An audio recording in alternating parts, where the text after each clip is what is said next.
Hey people, a quick video. I'm all ready to go. This is really going to be a quick one. Since oil prices doubled over the last few years, we're going to change our oil about half as often, and I'm going to show you why. A lot of people with, for example, the 1G DFTV, they get an oil change and then they go home and they check their dipstick and it's black as anything and they don't even believe that the oil has been changed. Well, it has been changed. You don't get it all out. You've got a newer vehicle that has to meet stricter emission standards, more EGR flow, which means more soot loading in your oil.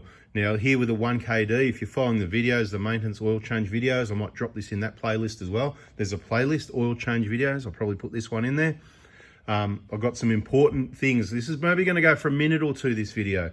But my point, I've got it ready, got the rag ready, the dipstick out, and I want to show you the condition of the oil. I think it's about 6 months, right? We were talking about this in the last video. 420,000 Ks, I think, when we did the oil and filter. Now it's on... it's got a 5,700 and something. So it's done a bit over 5,000 Ks, right? So I'm going to push it all the way in, pull it all the way out, and we're just going to bring it up here and you're going to go, what? That's what I'm talking about, right? The oil ain't loaded with soot. Yeah, there's plenty of oil there. What do you think, you know? There's plenty of oil. See, it's black. Of course, it's going to be black, but you got to judge it by the dipstick. I just dipped it. It's got the right thickness of oil. Another engine with a massive EGR problem, you know, 1GDs that haven't got a solution in place. Yep, they're going to be black, but my point is, I never said to buy one of those. 1KD, last of the best. If you're following all the maintenance and you've come up with some solutions you agree would be good, and your oil stays clean like that at 6 months and 5,000 Ks, push it out a bit further if you want. That's what I'm going to do. I'm going to put this dipstick back in. It's going to be at least a few more months, but we'll keep you posted.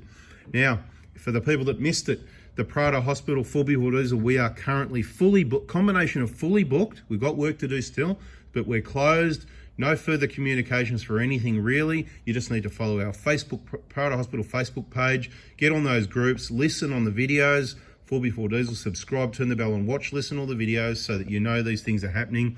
By the time we get through all the work, all the workshop maintenance, restocking all the parts, and then have a bit of a rest and refresh, I reckon it'll be August before we're back on deck. So there's no need to try and contact me or communicate about anything whatsoever. I suppose unless you see an announcement or something in a video or a post on our Facebook page in the next week or something like that, so another week or two, I might say, if I've got a couple of hours spare, I might say, hey, quick, if you really wanted an injector kit or something, send me a text now or between these hours, and if you do and you pay for it, then I'll have allocated some other couple of hours another day to get those packs. So just because we're closed doesn't mean we're not around, but we're closed, so don't contact us unless invited to. Once we get to sort of you know, July, it's just going to be forget it. We're not going to be anything at all whatsoever. And like I said, back on deck sometime in August, but I'm not sure when. So you just have to stay tuned. Thanks for listening. Have a look at that dipstick. How clean is that? That is just beautiful. I mean, you know, if I've only done 5,000, 6,000 Ks in 6 months, what's that? That's a lot of those high country trips in the Victorian high country, a few thousand Ks there. So it's done all that, a lot of low range work. So it's probably equivalent of 10,000 Ks because of the days where you're in low range running the engine for 6 hours, 8 hours, and you're only doing 50 Ks. So keep that in mind. It's engine hours, but oil's clean, happy days. I'm out of here. Thanks for watching. See ya.